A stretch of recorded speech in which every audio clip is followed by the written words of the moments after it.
Hola, muy buenos días, mis queridos y apreciados estudiantes. Informé en el grupo sobre las dificultades que vine presentando, de acuerdo a que como no hay pago por parte de los estudiantes, mi patrono no me pudo garantizar el pago, y como no me pudo garantizar el pago, tuve que dejar la ciudad y estoy viviendo en un campo retirado donde la señal de internet es de pésima para peor. Voy a tratar de emitir esta clase a ver si el YouTube permite subirlo, para luego tratar de acceder a CloudRAW y indicar el cuestionario. La clase de hoy tiene que ver con la segunda parte de la clínica de materno-infantil. Les decía en clases anteriores que materno-infantil se dividía en ginecología y obstetricia y pediatría. El siguiente material fue elaborado por la licenciada Julie Torres y mi persona, es por eso que aparece identificado de tal manera. Nosotros los enfermeros tenemos siempre actuación importante en la vida de todos los seres humanos, ya que desde el mismo momento del nacimiento, la enfermera o el enfermero está presente en lo que es los cuidados a las personas. El cuidado es la finalidad de todo enfermero, y en este caso va dirigido a los niños, jóvenes y adolescentes. Creo que en clases pasadas mencionaba un poco lo que era, distinguía lo que era un recién nacido. Hasta los 28 días se refería a un neonato, y es por eso que en ginecología y obstetricia están incluidos los cuidados inmediatos al recién nacido. Entonces, lo primero que tenemos que dominar, porque a la hora de realizar un récord de enfermería, es que un neonato tiene la edad comprendida entre 0 días de nacidos y 28 días. A partir de ese momento, hasta un año de edad, le vamos a denominar o le vamos a llamar lactante menor. Lactante porque es el que está lactando, el que está siendo amamantado por su madre. De un año de edad a 2 años le vamos a llamar el lactante mayor, hasta los 2 años, donde el niño pasa después de los 2 años a ser preescolar, hasta los 6, 7 años aproximadamente, que deja de ser preescolar para ser un escolar.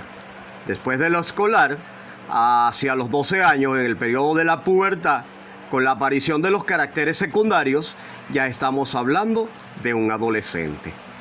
La pediatría se encarga del estudio, del cuidado y del manejo del recién nacido hasta la adolescencia, hasta los 17, 18 años son el objeto de estudio de la pediatría. El cuidado es la finalidad de la disciplina de enfermería, es lo que la diferencia de todas las otras disciplinas en el campo, en el medio de la salud. El cuidado es una expresión de la práctica y por ello debe basarse en el conocimiento de enfermería. Desde la primera clase siempre les menciono que la enfermera o el enfermero se encarga a través del cuidado humano, pero a través de un cúmulo de conocimientos o el dominio de muchas ciencias como son la fisiología, la fisiopatología, la semiología con la cual podemos evaluar o valorar a los pacientes, la epidemiología que hoy día viene a ser muy nombrada gracias a esta malvada pandemia, si queremos ponerle algún nombre. El cuidado es todo tratamiento basado en el conocimiento y en el juicio clínico que realiza un profesional de enfermería para favorecer el resultado del paciente. Entonces les decía, neonato de 0 a 28 días, preescolar de 2 a 6 años, adolescente de 12 a 18 años. El paciente no expresa sus síntomas. Esto es una de las limitantes más grandes que nos vamos a conseguir en lo que es la pediatría, porque tenemos que interpretar, tenemos que saber evaluar o valorar al paciente para llegar a un conocimiento de la sintomatología o de los signos que va a presentar este usuario o paciente.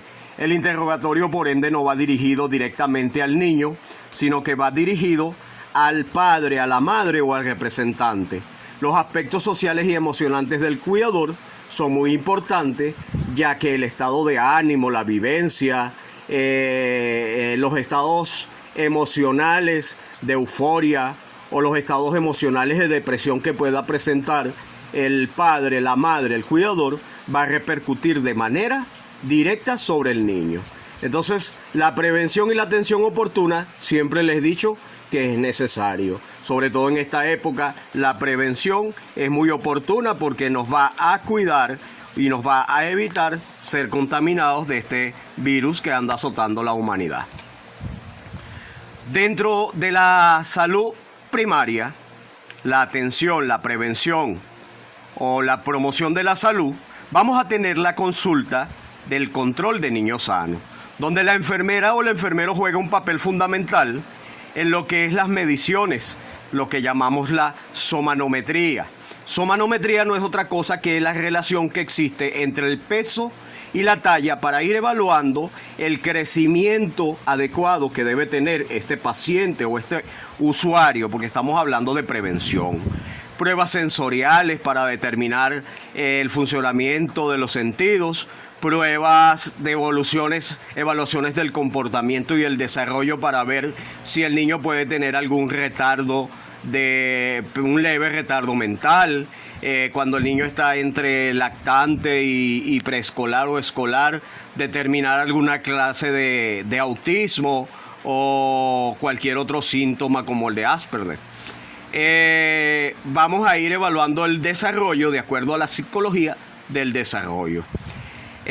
Vamos a realizar procedimientos planificados para la prevención, como es el programa ampliado de inmunizaciones, las pruebas de detección o otras pruebas que sean necesarias de acuerdo a la conducta o comportamiento que vaya teniendo este usuario o paciente. Nuestra madre fundadora, Florence Nightingale, de la cual estamos celebrando 200 años, resalta la importancia de contar con un entorno, un ambiente adecuado para brindar los cuidados de enfermería de calidad del cuidado humano. Cuando hablamos de cuidado humano, siempre tenemos que tener presente la teoría de Watson. Watson nos habla del cuidado humano. Es un proceso de ayuda mutua entre pacientes y enfermeras para lograr un equilibrio del bienestar. Acuérdense que siempre vamos a perseguir o siempre vamos a buscar, y nuestra única finalidad es lograr que el usuario o el paciente satisfaga las necesidades de acuerdo a Abraham Maslow o de acuerdo a Virginia Anderson y las 14 necesidades humanas. Debemos siempre hacer repaso de lo que tiene que ver con Virginia Anderson y Watson. Enfermera o enfermero que no domine la pirámide de las necesidades humanas de Abraham Maslow o que no conozca las 14 necesidades de Virginia y Anderson, nunca va a saber cómo va a ayudar a su paciente o usuario. Clasificación de las enfermedades. Vamos a tener que las enfermedades pueden ser agudas o pueden ser crónicas. Una enfermedad aguda sería una indigestión, un tetero piche que la madre no se dé cuenta y le dé un tetero piche a su bebé. Eso le va a desencadenar una indigestión, un trastorno digestivo, el cual va a ser agudo. Sin embargo, en el caso acá que vemos a veces que es como que tiene cierta frecuencia, la falsemia, la anemia falciforme, se desarrolla... ya va. Aquí está. Posponer. La anemia falciforme va a ser una enfermedad que siempre va a estar allí presente en el niño o el adolescente y todo. Entonces hablaríamos de una enfermedad crónica que se desarrolla con lentitud, pero dura mucho tiempo. Las enfermedades también pueden ser esporádicas, de acuerdo a la frecuencia, porque un ejemplo, un niño que sufre de asma bronquial, que esporádicamente le da asma, entonces habla de una enfermedad que da como que de vez en cuando. De acuerdo a la frecuencia pueden ser endémicas, que son características o propias de un lugar. como el caso de la malaria en la selva amazónica, como el caso del mal de Chaga, donde hay casas de barro de Bajareque.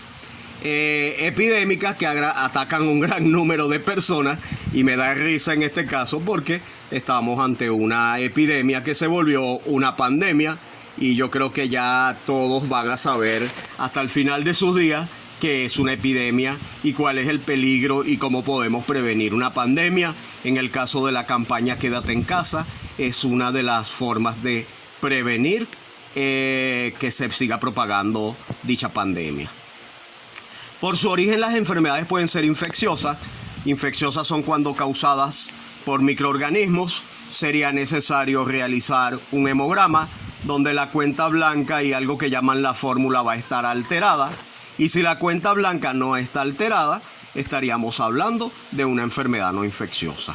Vale la pena recalcar en el uso adecuado de los antibióticos o de la antibiótico-terapia que las infecciones llevan antibiótico y los virus no llevan antibiótico. Por eso es necesario el hemograma.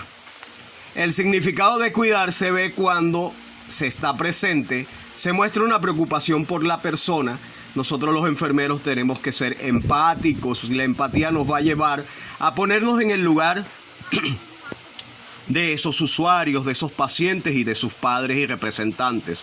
Hay que establecer un contacto visual con el usuario. Hay que... excúsenme que el teléfono están entrando mensajes. Se evidencia la capacidad que deba tener el estudiante o la enfermera o el enfermero para hablar y escuchar, observar movimientos suaves y sin prisa, mostrar consideración hacia el usuario o el paciente, que el paciente sienta que el personal sanitario, la enfermera, en este caso el enfermero, muestre un interés hacia el paciente. Siempre debemos mirar al paciente, siempre debemos mirar al usuario que estamos interrogando. Se debe usar un tono de voz adecuada, hablar de forma clara, pausada y legible para que el usuario logre entendernos. La forma de cuidar debe ser siempre, como les decía, cuidándonos. Debemos ser amables con los pacientes, debemos ser auténticos y no hipócritas. Debemos ser responsables, sobre todo con el cumplimiento de los horarios de tratamiento, y la enfermera que está en el área del programa ampliado de inmunizaciones, de vacunas, ser responsable con lo que es la cadena de frío, de que no se pierda el frío mantenido para que la vacuna no se dañe, manipular de manera adecuada las vacunas. Además de eso, también debe la enfermera, el enfermero, revisar bien la tarjeta de vacunas para que no se pierda ninguna vacuna y el pacientico no pierda la inmunidad.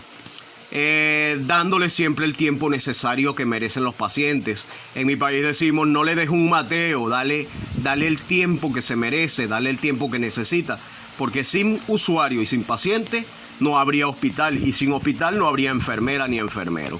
Haciéndolos y sintiéndonos parte del otro. Lo que siempre les digo, la empatía. La empatía es algo que debe ser característico. Debemos ver al usuario de una manera holística, les digo siempre. El hombre es un ser biopsicosocial, y como es biopsicosocial, tiene una fe, tiene necesidades de recrearse, como dice Virginia Anderson y Maslow, tiene necesidad de respirar normalmente, tiene necesidad de comer y beber, tiene necesidad de evacuar, orinar, hacer caca, tiene necesidad de vestirse, y el niño va eligiendo la ropa que le va gustando. El niño siempre va a tener curiosidad, pero en esa curiosidad hay que protegerlo, prevención de accidentes en el hogar. El niño tiene necesidad de descansar para recuperar energías, para que su desarrollo psicosocial sea adecuado y biológico. Tiene necesidad de comunicarse. El llanto del niño es una forma de comunicarse, es una insatisfacción, aunque a veces los niños sean mal criados y lloren innecesariamente. Tiene necesidad de sentirse satisfecho, sentirse amado, sentirse querido, que su padre y su madre le hablen y le manifiesten el amor, que le estimulen. La estimulación temprana en la barriga es una de las cosas que vamos profesando actualmente. Tiene necesidad de evitar no dañar a los demás, el higiene corporal, el aseo, evitar las pañalitis en los niños pequeños y mantener una temperatura adecuada, saber la vestimenta que debemos colocarle al niño de acuerdo al lugar donde estemos. Esas son las necesidades del paciente pediátrico.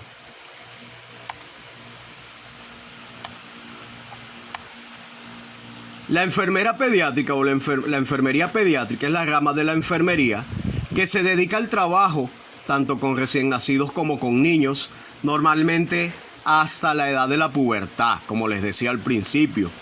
Nos encargamos los enfermeros pediátricos, los que les guste, porque a mí no me gusta, de proporcionar una atención médica a los bebés, a los niños y a los adolescentes hasta los 16 años de edad, aplicando un conocimiento especializado para satisfacer. Desenfocó la cámara, deme en tiempo, el internet, no sé.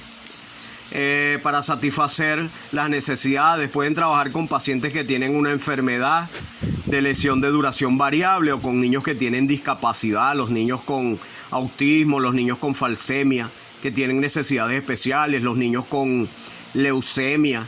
Los enfermeros pediátricos también trabajan en estrecha colaboración con las familias, cuidadores de los niños. Dentro de los problemas más frecuentes de salud del recién nacido, desde el 0 días de nacido hasta el año de nacido, no vamos a conseguir las enfermedades respiratorias, las gripes, la influenza, los catarros, todo lo que son las enfermedades de las vías respiratorias altas y bajas, como la bronquiolitis, el síndrome del Crohn, que es un problema respiratorio de las vías respiratorias altas, las otitis que puedan presentar a veces los niños, que son procesos inflamatorios e infecciosos del oído. Las otitis son una de las infecciones más frecuentes que puedan tener. De acuerdo a la irresponsabilidad que puedan tener las madres, los niños van a presentar gastroenteritis, y las gastroenteritis son procesos infecciosos, procesos inflamatorios de todo lo que llamamos o reconocemos como el sistema gastrointestinal. Las infecciones de orina, sobre todo en las niñas, si no cambiamos el pañal a la hora del niño hacerse, la niña hacerse caca, de no saber asearla. Recuerden que siempre la vagina se asea de arriba hacia abajo para evitar que las bacterias del tracto gastrointestinal emigren al sistema urinario. Las infecciones cutáneas, cutáneo tiene que ver con lo que es la piel, las infecciones de piel, de acuerdo a la falta de higiene, que puedan tener algunas madres. Los niños van a presentar lo que conocemos como dermatitis por contacto, por el uso excesivo del pañal y no cambiarlo a la hora, o en el peor de los casos salpullido inglés, sarna o escabiosis. Vamos a tener que los niños pueden presentar algunas malformaciones congénitas. Congénitos es de nacimiento, que las tenían ya desde el seno materno. Las anomalías congénitas se denominan también defectos de nacimiento, como le decía, trastornos congénitos, malformaciones, anomalías estructurales de las estructuras o de las funciones, como los trastornos metabólicos. Cuando hablamos de metabólico podríamos hablar de la diabetes mellitus tipo 1, que ocurren durante la vida intrauterina. Intrauterina es dentro del útero, dentro de la madre. Como los trastornos también se detectan, estos tipos de trastornos se pueden detectar por una sonografía. Hoy día hablan del ecogenético. El ecogenético se encarga de corroborar y descartar algunas malformaciones congénitas, que de acuerdo al tipo de malformación se pueda decidir sobre lo que se llama o se conoce como un aborto terapéutico. Este computador mío está intenso, denme un chance. 4 horas, posponer. ¿Qué va a determinar estas malformaciones? Los factores genéticos, la consanguinidad entre algunas razas o etnias, los matrimonios entre familiares, primos y hermanos. Déjense de eso de estar creyendo que carne de prima se come, porque de carne de prima lo que vienen son malformaciones congénitas. Factores también socioeconómicos o demográficos que tienen que ver con la mala alimentación que tenga la madre antes, durante del embarazo, incluso después, porque recuerden que después tiene que amamantar y si no se alimenta bien va a tener niños con problemas de desnutrición. Las mujeres carecen de alimento y exposición anormal a agentes como el alcohol o las drogas. Los niños nacen adictos al alcohol y a la droga. La edad avanzada incrementa. Las madres con embarazo tardío. Acuérdense que les hablaba en ginecología y obstetricia que anteriormente le llamaban madre añosa, pero las madres se sentían como susceptibles cuando se le llamaba madre añosa, o sea, madre vieja. Entonces ahora le llaman embarazo tardío. Después de los 35-40 años ya estaríamos hablando de un embarazo tardío que pudiese traer el riesgo de algunas alteraciones cromosómicas de los cromosomas, como el síndrome de Down o la trisonomía 21. También el aumento de las anomalías en madres jóvenes, el ARO, ¿se acuerdan del ARO? Alto riesgo obstétrico, el alto riesgo obstétrico, las primigestas juveniles, enfermedades de transmisión sexual. Recuerden que yo estudié cuando la romana vieja, y cuando la romana vieja le llamábamos ITS, infecciones de transmisión sexual, pero hace ya muchos años que la Organización Mundial de la Salud cambió el término a enfermedades de transmisión sexual como la sífilis, gonorrea, rubiola, VPH, incluso si llegase a ser por vía sexual, el mismo VIH o SIDA. El estado nutricional de la madre, la carencia de yodo, de fosfato, el sobrepeso, la diabetes, va a repercutir sobre el desarrollo embrionario, el desarrollo dentro del útero del bebé, y va a traer causas para malformaciones genéticas. Factores ambientales como la exposición a productos químicos, plaguicidas, alcohol, tabacos, medicamentos psicotrópicos, aquellas madres que sufren de patología psiquiátrica, que tienen que tomar un tratamiento y no se dan cuenta que están embarazadas.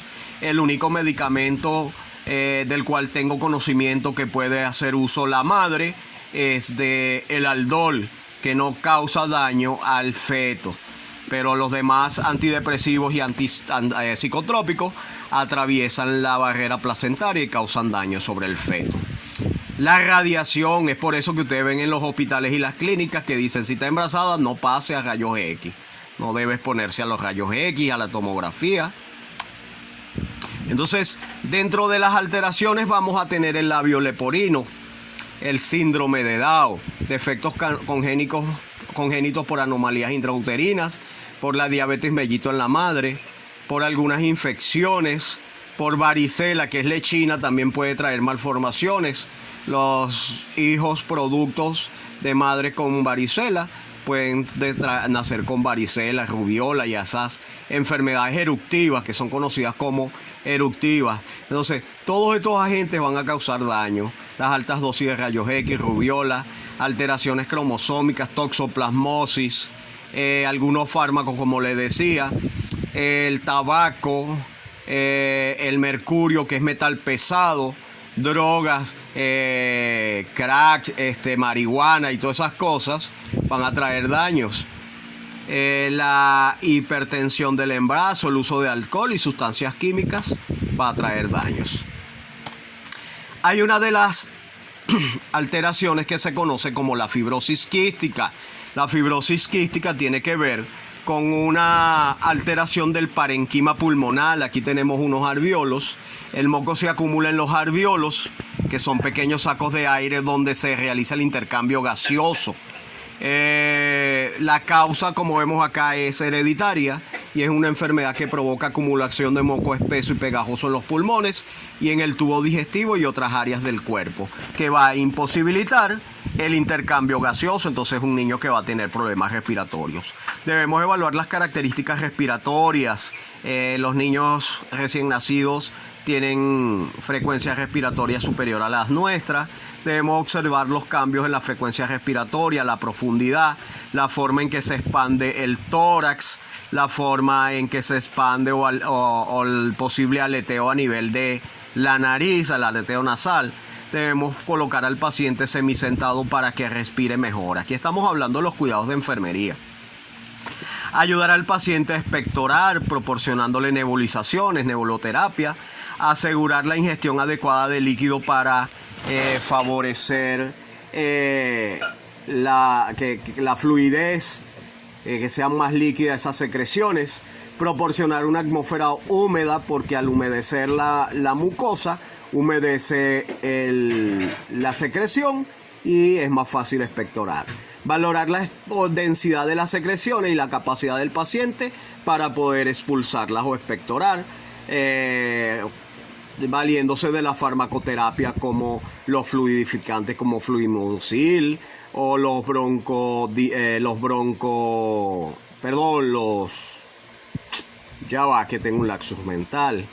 expectorantes que van a ayudar a expulsar. La enfermera debe auscultar. Nosotros vimos semiología y hablábamos de sonidos respiratorios como roncos, sibilantes y crepitantes. Debemos auscultar el tórax y comprobar la característica de los ruidos respiratorios y la posible presencia de secreciones. Hay algunas posibles complicaciones, como lo son las infecciones respiratorias crónicas, bronquitis, neumonía, bronquiolitis, los problemas intestinales, expectoración con sangre, insuficiencia respiratoria crónica, algunos posibles casos de diabetes mellitus tipo 1, que es la que es congénita o que es de aparición antes de los 24 o 30 años. Debemos evaluar el estado nutricional, debemos evaluar posibles daños a nivel del tejido óseo, es lo que se llama osteoporosis, o artritis a nivel de las articulaciones. Debemos estar pendientes sobre un posible neumotórax, y neumotórax es acúmulo de aire entre los pulmones y la membrana que los recubre, que se llama pleura, o algún caso de insuficiencia cardíaca. En algunos niños es común algo que llaman el soplo, y algunas otras patologías cardíacas. Hay algo que se llama hipotiroidismo congénito, y pues debajo tiroidismo tiene que ver con la glándula tiroides. Vean la fascia, las facciones que tiene ese bebé. Y entonces acuérdense que siempre va hacia abajo, es la disminución de la producción de hormona tiroidea en un recién nacido. En esos casos excepcionales no se produce dicha hormona. ¿Cuáles son las causas? La causa es ausencia o desarrollo insuficiente de la glándula tiroide. La glándula tiroide pertenece al sistema endocrino y está ubicada en la parte del cuello o de la columna cervical, en la parte anterior. Tiene que ver a veces con algunas anomalías de la glándula hipofisiaria, que no estimula la glándula tiroide. La hipófisis está ubicada en la silla turca, dentro de la cavidad, dentro de la bóveda craneal. Alguna insuficiencia de las glándulas tiroides que se forman de manera deficiente y que no funcionan de manera adecuada. ¿Cuáles son los síntomas o signos que va a presentar un niño con hipotiroidismo? Fíjense, aprendan a diferenciar las facciones que puede presentar este niño. Va a tener una mirada triste, la cara hinchada o abotalgada, lengua larga o sobresaliente, eso se llama macroglosia. El niño puede presentar episodios de asfixia, puede presentar estreñimiento, el cabello va a ser reseco, frágil, quebradizo. Ictericia, acuérdense que la ictericia es coloración amarilla de la piel. Va a tener un desarrollo insuficiente de la talla, de la estatura, somnoliente, como si que tuviera quedadito, como si que no dormimos bien, como cuando no dormimos bien, que nos sentimos así como que trasnochados, desvelados. Eso se llama somnolienta, y van a ser como que apendejiaditos, y me perdona la expresión porque van a ser lentos en su desarrollo psicomotriz. Lo contrario es el hipotiroidismo, y los cuidados de enfermería, en el hipotiroidismo los cuidados de enfermería es prevenir y tratar los factores que aumentan el índice metabólico, dar glucosa en cantidades concentradas porque tienden a hacer hipoglicemia, disminución de la glicemia, proporcionar buenos cuidados de la piel porque la piel es reseca, servir comidas atrayentes bajas en calorías para que no engorden demasiado, ofrecer líquido a menudo para favorecer la excreción, la hidratación de la piel, el movimiento de los intestinos, la excreción renal y vigilar siempre los signos vitales. ¿Cuáles son las posibles complicaciones que puede presentar este tipo de usuarios, pacientes? Infección, estrés, traumatismo, sobrecarga de líquido. Sobrecarga es mucho líquido. Hipervolemia, aumento del volumen de los líquidos. Hay datos también, como les decía, se le proporciona azúcar porque hacen hipoglucemia. Se le debe proporcionar buen cuidado de la piel porque tienen trastornos dérmicos. Dérmico es piel, debido al letargo, a la inmovilidad. ¿Por qué servir comidas atrayentes bajas en calorías? Porque tienden a exceder de peso. ¿Por qué ofrecer líquidos a menudo e incluir fibra? Porque sufren de estreñimiento. La caca se hace muy sólida, muy compactada, y al dar bastantes líquidos y mejorar la alimentación, va a mejorar la excreción gastrointestinal. Vigilar los signos vitales porque tienen cambios en el estado cardiovascular. Tengo un poquito la mano cansada, pero este esfuerzo lo estoy haciendo. Uno me entretengo yo, otros se entretienen ustedes, estudian, no nos retrasamos, aunque ya saben que no tengo garantía de pago. Anomalías gastrointestinales son defectos estructurales. Estructurales es de la estructura del sistema digestivo que pueden ocurrir en cualquier parte del tubo digestivo. El sistema digestivo comienza en la boca y termina en el ano, atrás, en la parte trasera, como todos saben dónde tienen el ano. El sistema digestivo consta de lenguas, glándulas salivales, dientes donde comienza la digestión. Tenemos la tráquea, que es un órgano común del sistema digestivo y respiratorio. Tenemos el esófago, un esfínter esofágico, cae a la cámara gástrica, donde como especie de licuadora con los jugos gástricos se termina de hacer la digestión de eso y comienza la absorción en la mucosa y en los intestinos. Duodeno es la primera porción del intestino, yeyuno es la segunda y la tercera es ilión, con un colon ascendente, un colon transverso y un colon descendente que comunica todo el sistema digestivo. Como decía, entonces, son defectos estructurales que pueden ocurrir en cualquier parte del tubo digestivo, que consta de esófago, estómago, intestino delgado, intestino grueso, el recto y el ano. Eso es el sistema digestivo. Atresia es la interrupción del esófago con o sin conexión con el aparato respiratorio. Podemos tener una atresia en la parte de la tráquea, donde fíjese que debería bajar, debería haber diferenciación entre lo que es sistema respiratorio y sistema digestivo, y aquí hay una comunicación, esta que se ve aquí. O sea que si el individuo estuviese ingiriendo alimento, en vez de ir al estómago, iría al sistema respiratorio. Entonces la enfermera debe darse cuenta. Por eso a veces es bueno introducir la sonda orotraqueal en el recién nacido para comprobar la permeabilidad del tubo digestivo.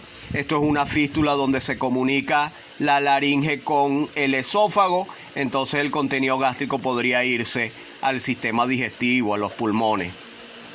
Y esto es lo normal. Esto debería ser independiente, sin ningún tipo de comunicación. Tenemos distintos tipos. Esto es lo normal, esto es anormal. Fíjense que el esófago no se comunica con el estómago, pero el respiratorio sí. Entonces esos pacientes hay que operarlos y empatar, como quien dice, interrumpir de acá y conectar con la tráquea y curar la atresia. Aquí hay otro tipo de atresia. Esto es de tipo fístula. Fístula es una comunicación entre dos sistemas. Esto es proximal con una fístula. Es atresia, pero también tiene fístula porque tiene comunicación con el sistema digestivo. Aquí no hay ninguna comunicación con nada. Quiere decir que cuando le demos contenido alimenticio a ese bebé, todo lo va a vomitar. Y aquí hay una fístula con el sistema respiratorio. Hay comunicación con el respiratorio. Hay algo que se llama estenosis. Acuérdense que yo les decía en respiratorio que la luz bronquial debe ser así, pero si se estenosa se cierra, es así. Y si se dilata es abierto. Entonces estenosis es cuando se estrangula, se cierra alguna vía, bien sea respiratoria o digestiva. El conducto que conecta el estómago con el intestino delgado es anormalmente gruesa y el conducto excesivamente estrecho, lo que le decía, cerrado, lo que hace que los alimentos vuelvan a subir o se devuelve el contenido alimenticio hacia el esófago en forma de vómito. Vómito SMS. Yo les digo vómito porque ahí dice, pero recuerden que nosotros somos profesionales de la salud y debemos utilizar los términos médicos. Hay una enfermedad que se llama de Hirschsprung, en el cual una porción del intestino grueso carece de nervios. Los nervios dan la información para que haya motilidad y funcione el sistema digestivo. Al no tener los nervios, ese sistema digestivo no va a funcionar de manera adecuada. Hay distensión abdominal porque al no haber motilidad, tránsito intestinal o peristaltismo, todo el contenido se queda ahí acumulado. Causas desconocidas. A veces en los bebés pretérmino, prematuros, algunos casos de embarazos gemelares, y los síntomas son dificultad para tragar, emesis, abdomen distendido, pérdida de peso porque al no funcionar el sistema digestivo de manera adecuada, no va a absorber los nutrientes. Y la histerixia porque la glándula o el órgano llamado hígado es una glándula del sistema digestivo, y al ver alteraciones a nivel del digestivo va a haber alteración a nivel del hígado. Cuidados de enfermería. Urgencia vital quirúrgica. Son casos que son netamente quirúrgicos. Debemos evaluar y controlar los signos vitales, medirlos y registrarlos. Canalización de una vena o una vía periférica. Administración de acuerdo a la orden médica de vitamina K. La dieta es absoluta. La inserción de una sonda nasogástrica. El mantenimiento de la temperatura corporal y la prevención de la hipoglucemia neonatal. Se le debe administrar o se le debe expandir con soluciones cristaloides de tipo glucofisiológica, o sea, sodio y glucosa. Complicaciones graves, el reflujo gastroesofágico grave, que es cuando se devuelve todo el contenido alimenticio. Vamos a tener otra anormalidad que se le achacan a veces a causas desconocidas, a veces se le achaca a padres de avanzada edad, a veces se le achaca a padres que consumen droga, a padres que consumen alcohol excesivamente o avanzados en edad. Como le decía, va a existir una alteración del cromosoma 21, por eso se le llama trisonomía 21, que se llama síndrome de Down. Es un grupo de anomalías que presentan los niños que nacen con un cromosoma 21 de más, es decir, en vez de tener solamente 2 copias de este, tienen una tercera. Por eso es tri. La etimología de la palabra tri significa 3. Los niños nacen con este síndrome que presentan deficiencia motor, deficiencia mental, rasgos faciales de Mongolia, se llama eso, esa forma de la cara son rasgos de Mongolia, que es una fisonomía del habitante de una región que se llama Mongolia. Suelen ir acompañados con algunas cardiopatías, soplo, deformidades de las válvulas del corazón y otros problemas de salud como posibles alteraciones de la corriente a nivel del cerebro. Sin embargo, son unos niños que son muy bellos. Yo tengo mi hermano, tiene 32 años, cumplió el mes pasado, y eso es lo más lindo que nosotros tenemos en nuestra casa. Son niños muy inteligentes, muy amorosos, muy nobles, muy que se dan a querer, y si lo sabemos explotar, se puede sacar mucho provecho de ellos. Son buenos compañeros, son buenos en todo. Estas son algunas anormalidades que presentan el sistema cardiovascular. Cuando vimos sistema, un poquito semiología, hipertensión, signos vitales, hablábamos que el corazón es una cámara hueca que consta de 4 cavidades, 2 ventrículos, 2 aurículas, y aquí hay deformidades. Fíjense que hay comunicación de las unas con las otras. Aquí se comunica ventrículo con ventrículo, que no debe ser. Entonces vamos a tener defectos del tabique auricular. Aurículas son las de arriba, porque hay una falla en el tabique que divide las cavidades cardíacas que permiten la comunicación entre las aurículas. O vamos a tener defectos a nivel de los ventrículos, que es un defecto ventricular con comunicación intraventricular, donde falla el tabique que divide las cavidades cardíacas y permite que la comunicación entre ventrículos, que no debe ser. Vamos a tener algunos defectos osteomusculares, osteotendinosos. Hablábamos, cuando veíamos un poquito semiología, hablábamos de sistema osteotendinoso, sistema musculoesquelético. Entonces aquí tenemos esta deformidad que van a presentar. El pie de equino es un defecto congénito caracterizado por la dorsiflexión o ajucción. Se mete el pie, asociado a alteraciones de la musculatura de la extremidad inferior. A veces también pudiese ser por posición podálica que presente ese producto y causa la deformidad. A veces también pudiese ser porque la madre esconde el embarazo, se faja y le causa deformidad. Vamos a tener algunos defectos osteomuscular, como es la luxación congénita. Mire, esto es una cadera normal donde está todo articulado. Esto es el cuello del fémur, esto es la cadera, está bien insertada, pero vemos aquí esta deformidad donde no está bien insertada, no está bien insertado el fémur de la cadera. Se llama luxación o subluxación de cadera, deformidad de la articulación de la cadera, en cuya variedad más típica el acetábulo. Este es el acetábulo. Fíjense cómo está el acetábulo acá, mírenlo cómo está acá. Se desplaza y se luxa, se sale con facilidad, no está bien articulado. Los tratamientos de los defectos osteomusculares: en la actualidad la traumatología y la ortopedia ha implementado algunas soluciones donde van como que enyesando a los niños y le van cambiando progresivamente los yesos. El uso de botas ortopédicas también lo usan como tratamiento. Vendajes donde van como que obligando o forzando a que se vaya enderezando esa deformidad. Infecciones contraídas por la madre en el embarazo. Hablábamos nosotros en materno-infantil que hay infecciones que son como de transmisión sexual, infecciones de orina, enfermedades de transmisión sexual, infecciones de orinas contraídas por la madre durante el embarazo, que pueden provocar anomalías congénitas de nacimiento.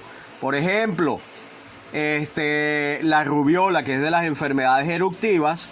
El niño puede tener afecciones como córneas. La córnea forma parte del ojo, o la pupila de apariencia blanca. Pueden tener problemas de sordera, pueden tener retraso en el desarrollo psicomotriz, o sea, psicológico y de tamaño. Pueden presentar irritabilidad, peso bajo al nacer, discapacidad intelectual, problemas de aprendizaje.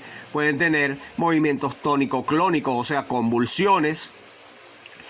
Microcefalia, cabeza de tamaño pequeño. Vemos entonces aquí microcefalia, catarata, sordera, bajo peso, hepatoesplenomegalia y defectos cardíacos. Erupciones cutáneas extratemáticas. Otra enfermedad que puede causar daño es la varicela, la lechina. Es poco frecuente que una mujer embarazada contraiga varicela, tenga un niño con este síndrome. Sin embargo, pudiese darse el caso. Se incrementa la incidencia de la amenaza prematura de parto, o sea, el parto pretérmino. El niño nace pretérmino prematuro, manifestaciones cutáneas como cicatrices, alteraciones oculares, daño del nervio óptico, cataratas, atrofia óptica, atrofia que no funciona, defecto de las extremidades, daño cerebral, encefalitis, microcefalia. Micro es la cabeza pequeña y hidrocefalia es líquido en el cerebro. Puede presentar algunos trastornos a nivel de la columna lumbrosacra, como déficit motor, que no se puede mover, déficit sensorial, que no logra sentir o recibir los reflejos o estímulos del exterior de manera eficaz, disfunción del esfínter vesical o anal, o sea que no van a controlar la caca y el orina, y daños sensoriales que no va a percibir adecuada. Hay algo que se llama el herpes neonatal. El herpes es una enfermedad adquirida al nacer por infección del virus del herpes que se contrae o se adquiere la madre durante el embarazo. Por eso es que yo les decía en materno infantil lo necesario que era el control prenatal, porque si una madre tiene herpes genital, lo adecuado es realizar una cesárea segmentaria para evitar que el niño se contamine en el canal del parto. Tienen tendencia a sangrado, tienen tendencia a presentar problemas respiratorios, pueden caer en estado de coma. Coma, acuérdense que es como un estado de inconsciencia donde no hay respuesta a los estímulos ni siquiera dolorosos. Ictericia, que es coloración amarilla, letargo, que es lentitud, temperatura baja, deberían de saber que se llama hipotermia, mala alimentación, convulsiones o crisis epilépticas, shock, bien sea hipovolémico, bien sea séptico, todo tipo de choque pueda presentar, y alteraciones cutáneas de la piel, ampollas llenas de líquido. Vean las lesiones que presentan estas pobres criaturas por un herpes que presentó la madre. Cuidados de enfermería. Las medidas de prevención se deben realizar por un infectólogo. Un infectólogo es el médico encargado de controlar los procesos infecciosos resistentes que no ceden con tratamientos simples. El niño debe ser trasladado a la unidad de cuidados intensivos, USIN, de cuidados intensivos neonatales. La enfermera o el enfermero debe canalizar una vía permeable, tratamiento con antibiótico-terapia, control de signos vitales. Acuérdense que lo nuestro, eso es lo básico: signos vitales, higiene, confort y evaluación a través de semiología y el examen físico. Ambiente térmico neutral, apoyo hemodinámico y respiratorio. Si llegase a necesitar terapia ventilatoria, algo que llaman respirador, ventilador, que hoy todo el mundo ya debe conocerlo, porque los pacientes con COVID-19 en su peor estado necesitan un ventilador mecánico o un respirador artificial. En los niños a veces se usa algo que se llama CPAP. Se debe corregir el estado anémico, se debe apoyar el estado nutricional. A esos niños los vamos a aislar para evitar que contagie a los otros niños. Va a presentar otros defectos de nacimiento, como son en los ojos, el corazón. Pueden a veces corregirse de forma total o parcial mediante prácticas quirúrgicas realizadas a corta edad.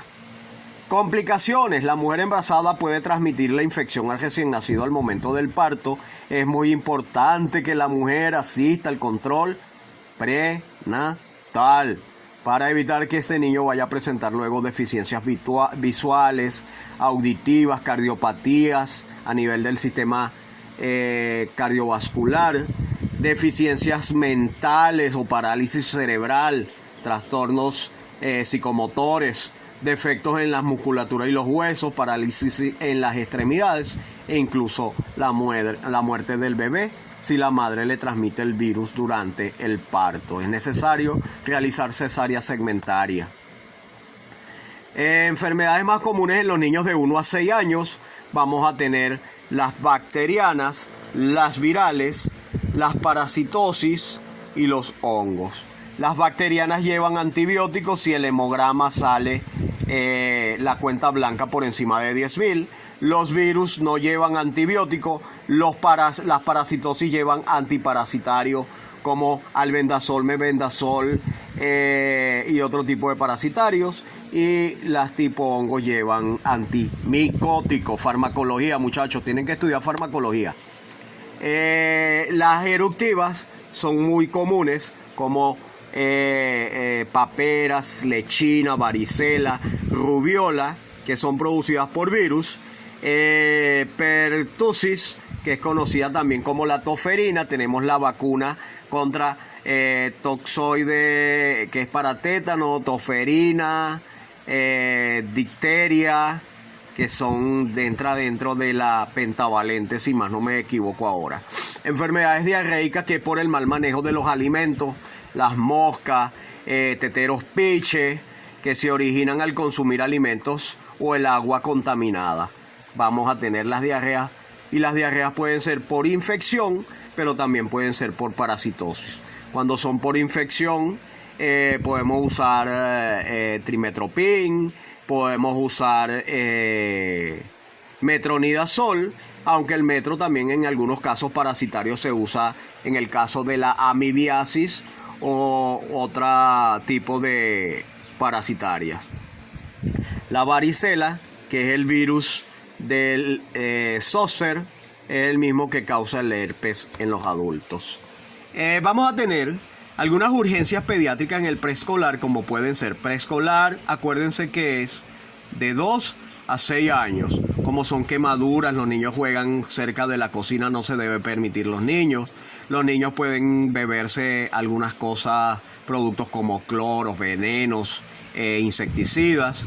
Algunos cáusticos o cuerpos extraños a veces se meten semillas de habichuela, semillas de arroz en las narinas, en la nariz, o al caer se pueden presentar trauma craneal. Urgencias pediátricas en el escolar son las caídas. A veces las caídas pueden causar traumatismo craneal, fracturas o quemaduras en escolares de 6 a 12 años. Sobre todo en las escuelas, cuando las maestras se ponen a echar cuenta y no vigilan a los muchachitos. Urgencias pediátricas con insuficiencia respiratoria, vamos a tener que hay que mantener las vías aéreas permeables, hiperextender el cuello, la cabeza hacia arriba, posición de flower, semisentado, aspiración de secreciones con una sonda de aspiración, la cánula de Guedes o la cánula de Mayo para evitar para facilitar la permeabilidad de las vías aéreas, la intubación traqueal que la realiza el médico o una traqueotomía. En el caso de los cuerpos extraños deben retirarse, que lo hace regularmente el otorrinolaringólogo. La movilización de secreciones bronquiales a través de palmo o puño percusión, uso de broncodilatadores, nebuloterapia, el uso de esteroides como la hidrocortisona, prednisolona, dexametasona o aminofilina o adrenalina en el peor de los casos. Las urgencias pediátricas, como los traumatismos cráneoencefálicos, van a tener conmoción, contusión, pueden tener laceración, es que se rompe la piel, fracturas lineales, fractura hundida, fractura de base, hematoma epidural en el caso de los traumatismos craneales, hematoma subdural en el espacio subdural, cuando es epi en el espacio epidural, cuando es sub en el espacio subdural. El paciente va a meritar vigilancia 24 horas, el tratamiento es quirúrgico, la vigilancia no podemos dejar de observar que no se deterioren las funciones neurológicas. En el caso de las quemaduras de segundo grado, con afección del mayor del 10% o el tercer grado, debemos protegerlo de agentes contaminantes, debemos aislar a estos pacientes, la realización de las curas, el tratamiento, la analgesia, el aislamiento es importante. Y algunos pueden presentar afecciones respiratorias o un síndrome de los compartimientos. Manejo. El mejor manejo es la prevención, muchachos, en el caso de las intoxicaciones, venenos, insecticidas, fertilizantes lejos del alcance de los niños. Estos pacientes van a necesitar soporte básico que es oxigenación, oxigenoterapia, ventilación, identificación del tóxico para buscar el antídoto. El lavado gástrico depende del producto que haya ingerido. En algunos casos hay que identificar siempre el producto para saber si se debe inducir el vómito, la emesis, o al contrario, el uso del lavado, insertar una sonda, lavado gastrointestinal, el lavado gástrico y la colocación de carbón activado para evitar que se absorba el veneno. Antídotos especiales como la naloxona, el flumoxenil, lavado bien de todo el cuerpito del niño para evitar también la absorción del químico a través de la piel y manejar las posibles complicaciones. Esto, muchachos, del grupo de el sábado 9 de la mañana a 11, sábado 11 a 1, sábado de 2 a 4, domingo de 9 a 11 es el tema correspondiente a materno infantil 2. Voy a subirlo al grupo, la dirección, voy a subirlo a YouTube, voy a subir el enlace al grupo porque vayan revisando y me dan tiempo de que la conexión de internet, que es muy mala acá en esta zona rural, me permita realizar el cuestionario de evaluación que tiene que ser en CloudRow. Muy buenos días, mis queridos y apreciados estudiantes. No se expongan, respeten la cuarentena, no salgan, no reciban visitas en sus casas. Cualquier familiar, cualquier amigo que usted crea que se está cuidando y no se cuide, es un vector. Un vector es el que transmite el virus a su persona. Feliz día, los quiero y Dios me los bendiga.